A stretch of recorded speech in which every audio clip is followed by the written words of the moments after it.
بسم اللہ الرحمن الرحیم. دروس البالا کا سبق نمبر 8. یہاں پر مصنف رحمۃ اللہ علیہ دوسری قسم جو انشاء کی ہے نہیں اس کو بیان کر رہے. پہلی قسم تو بیان ہو گئی امر کا معنی، امر کا اپنا معنی. دوسرے جو معنی تھے سیاق و سباق کے اعتبار سے وہ بیان ہو گئے. اب یہاں سے آگے نہیں کو ذکر کر رہے. نہیں کا معنی صیغے وغیرہ اور اس کا جو مقصد ہے وہ بھی کیا کر رہے ذکر کر رہے.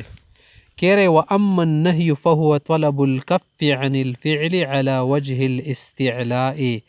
نہیں کا معنی یہ ہے کہ استعلاء کے طور پر، یعنی خود کو بڑا جان کر، خود کا درجہ اونچا سمجھ کر کسی اور کو نہ کرنے کا کہنا کہ نہ کرو، مت کرو. فعل کے روکنے کو طلب کیا جاتا ہے، فعل کو منع کیا جاتا ہے کہ ایسا کام نہ کیا جائے. وَلَهُ صِيغَةٌ واحدہ، صرف ایک صیغہ اس کے لیے یوز ہوتا ہے، وَهِيَ الْمُضَارِعُ مَعَ لَا النَّهِيَّةِ. اس کے لیے کون سا صیغہ ہوتا ہے؟ مضارع لا نہیہ کے ساتھ. جس سے آپ کسی سے کہہ دے لا تفعل، نہ کر، یہ نہیں ہو گئے. اس طرح آپ کسی سے کہہ دے لا تشرب، مت پیو اس پانی کو، اس میں گندگی ہے. لا تضرب ذا الولد، مت مارے سے. دیکھیں قولی تعالی اعوذ باللہ من الشیطان الرجیم ولا تفسد فی الارض بعد اصلاحها. زمین میں بلائی صلاح کے بعد فساد مت مچاؤ، خرابی پیدا نہ کرو درستگی کے بعد. یہ تو امر کا یہ والا معنی ہو گیا. وقد تخرج صيغته عن معناها الاصلی الى معان اخر تفهم من المقام والسیاق. کبھی کبھی نہیں کا معنی اپنے معنی اصلی سے نکل کر دوسرے معانی کی طرف اس کا معنی چلا جاتے ہیں. کبھی کبھی ہم نہیں سے اپنا معنی نہیں لیتے بلکہ دوسرے معنی لیتے، وہ بھی مقام سے پتہ چلیں گے کہ یہ کیسے معنی دے گا. اور اس طرح سے سیاق و سباق آگے پیچھے دیکھ کر پتہ چل جائے گا آپ کو کہ یہاں پر اس کا وہ معنی مراد نہیں جو آپ لے رہے ہیں بلکہ دوسرا معنی ہے. دیکھیں قد دعا، کبھی کبھی نہیں کا صیغہ دعا کے لیے بولا جاتا ہے. جیسے ہارون علیہ السلام اپنے بھائی سے کہہ رہے تھے کہ لا تشمت بی الاعداء، مجھے اس طرح کر کے یا پکڑ کر مجھ پر دشمنوں کو ہنسنے کا موقع نہ دے. لا تشمت بی الاعداء، مت خوش کرے مجھ پر دشمنوں کو. تو لا تشمت یہاں پر دعا کر رہے، مطالبہ کر رہے وغیرہ، من نہیں کر رہے. صحیح. کوئی اور دعا بھی آپ مانگ سکتے ہیں، مثلا اللہم لا تہلکنی. یہاں پر اللہ کو من نہیں کر رہے کہ اللہ مجھے کبھی بھی ہلاک نہیں کرنا. منع اللہم لا تہلکنی، پروردگار مجھے ہلاک نہ کر. اللہم لا تعذبنی. والالتماس، کبھی کبھی نہیں جو ہے التماس کے لیے بھی ہم لاتے کا قول کلمہ یسوی کا، جسے آپ برابر کے آدمی سے کہہ دے لا تبرح من مکانک حتی رجع الیک، یہاں سے ہٹنا نہیں یہاں تک کہ میں واپس آؤں. دی جنوانا خوشی گی رسند تخا دسی ہوتی سوانا خوشی بیابد خفی موتی، دا مطلب خنایا کنا لا تبرح من مکانک تی جنما خوشی گزا کہ بوشی تلٹو تو حتی رجع الیک. والتمنی، کبھی کبھی تمنی کے لیے نہیں لاتے ہیں. لا تطلع، مت طلوع ہو جا، طلوع مت ہو جا، مرا خیجا، مروشن کی گا. جیسے ایک شعر کہہ رہے کہ لا تطلع، مت روشن ہو جا. فی قول اپنے شعر میں یا لیل طل یا نوم ظل یا صبح قف لا تطلعی. یا لیل طل، اے رات ذرا طویل ہو جا، اے رات لمبی بن جا. یا نوم ظل، اے میری نیند ہٹ جا، ختم ہو جا. یا صبح قف، اے صبح ٹھہر جا، ٹھہر جا. لا تطلع، روشن مت ہو جا، کیونکہ مجھے یار سے کیا ہے بڑی لمبی ملاقات ہے. کہ لمبی رات ہوتا اچھی لگے گی، سردی کی رات ہے، نیند بھی نہیں آ رہی ماشاءاللہ، اور صبح بھی نہیں ہوگی نا تو دوست سے زیادہ بات کریں گے. والتہدید، کبھی کبھی دھمکی کے لیے لاتے کا قول کلی خادم ہے.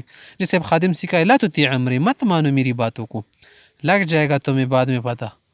لا تطیع امری، مو خبر امام انا سعید اب پتہ وہ لگی. واما الاستفہام، تیسری چیز جو انشاء کے لیے ہم استعمال کرتے وہ کیا ہے؟ استفہام.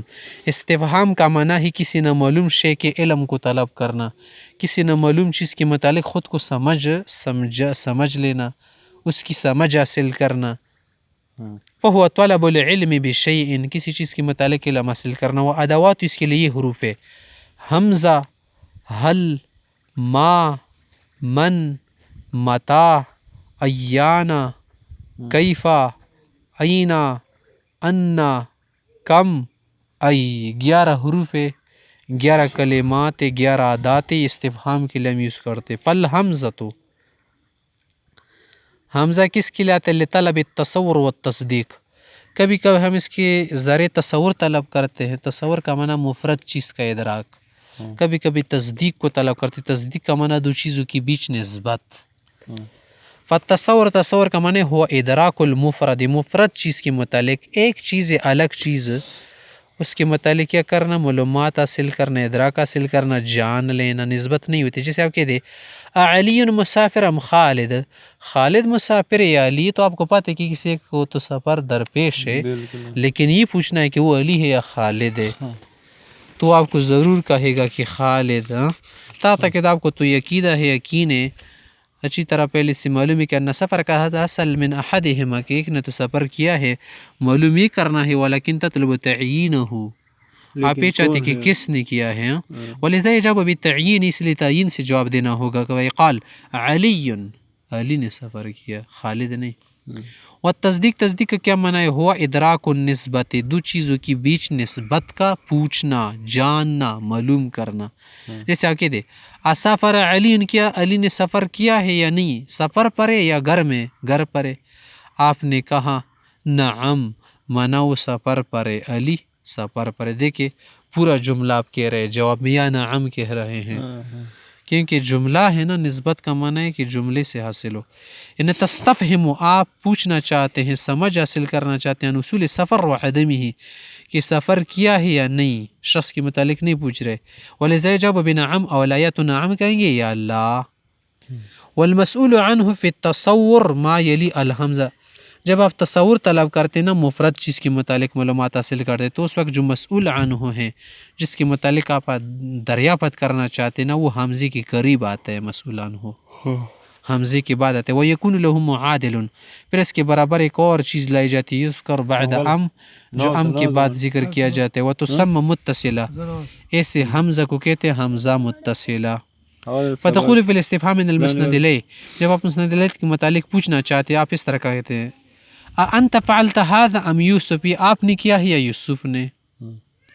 وعن المسند، جب آپ مسند کے متعلق پوچھنا چاہتے ہیں، آپ اس طرح کہتے ہیں اراغب انت عن الامر ام راغب فیہ، اس امر میں آپ شوق کرنا چاہتے ہیں، اسے اراض کرنا چاہتے ہیں. دیکھیں مسند راغبن کے متعلق پوچھنا چاہتے ہیں نا، انت تو معلوم ہے، صرف رابط عدم رابط پوچھنا چاہ رہے ہیں نا. وعن المفعول، کبھی کبھی مفعول لاتے یا تقصد ام خالدن، مجھے قصد کر رہے یا خالد کو، تمہارا مقصود یا قصد خالد کا ہے یا میرا. وعن الحال، کبھی کبھی حال کے متعلق آپ پوچھتے ہیں اراکبن جئت ام ماشین، پیدل ہو کر یا سوار ہو کر، تو دیکھیں اراکبن. وعن الظرف، کبھی ظرف کے متعلق ایوم الخمیس قد قدمت ام یوم الجمعہ، جمعے کے دن آئے تھے یا جمعرات کو. وہکذا، اس طرح اور صیغے ہیں. کبھی کبھی تو حمزی کے لیے معادل ذکر کیا جاتا ہے نا، جو برابر ہو. قد لا یذکر المعادل، کبھی کبھی برابر کی چیز ذکر نہیں کی جاتی. جیسے کہتے انت فعلت ھذا، تم نے ایسا کیا ہے. ارائب انت عن الامر، یو ملٹ، کیا اس سے آپ اعراض کر رہے یا تقصد، مجھے چاہ رہے، میرا قصد تمہارا. اراکی بن جیتا، سوار ہو کر آئے. یوم الخمیس قدمت. والمسئول عنہ فی التصدیق النسبت، تصدیق میں جو مسئول عنہ ہے وہ نسبت ہے. ولا یکن له معادل، ولا یکن له معادل، اس کا معادل نہیں ہوتا. فإن جاءت ام بعدها، اگر اس کے بعد ام آ جائے، قدرت منقطعہ، اس کو حمزہ منقطعہ کہتے، ام منقطعہ کہتے. وتکون بمعنی بل، یا پر ام جو ہے بل کے معنی میں ہے.